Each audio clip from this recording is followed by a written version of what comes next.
ឡើងមកជួបអូនស្រីក្រមុំឆ្នាំថ្មីអើយឈ្មោះអ្វីទៅជីវ៉ា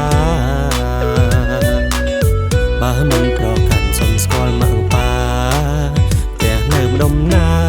រៀមរាសុំស្គាល់បានទេបងចំណូលថ្មីមកពីភ្នំពេញមិនចង់ទៅវិញអើយពេលបានជួបនូលអងចង់តែនិយាយជាមួយឆ្លើយឆ្លងហេតុអ្វីខឹងបងបែកខ្នងរួចឆ្លើយហើយក្រមុំស្រុកស្រែស្រង់ដូចដួងខែអូននារីខ្មែរស្រង់ល្អណាស់ស្រីបានជួបនឹងបងកំឡោឆ្នាំថ្មីស្មោះត្រង់ប្រពៃមិនឲ្យពីស័យព្រួយចិត្តថ្ងៃស្អែកជាថ្ងៃវិរៈឡើងសាំងបងសុំពឹងពាំងអើយសុំទៅវត្តដោយសារឡើងទាំងវិហារស្រង់ព្រះថ្វាយតាសងជួបជីវ៉ាជាគូស្នេហាគ្រប់ជាតិ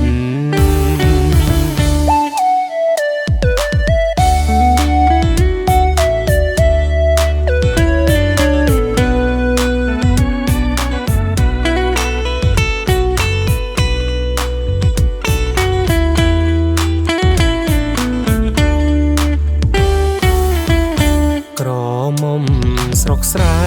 ស្រង់ដូចដួងខែអូននារីខ្មែរស្រង់ល្អណាស់ស្រី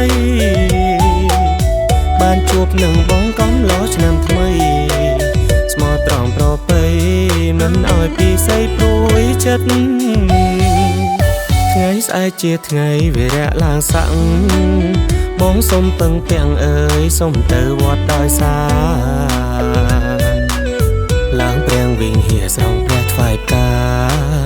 សងជួបជីវ៉ាជាគូស្នេហា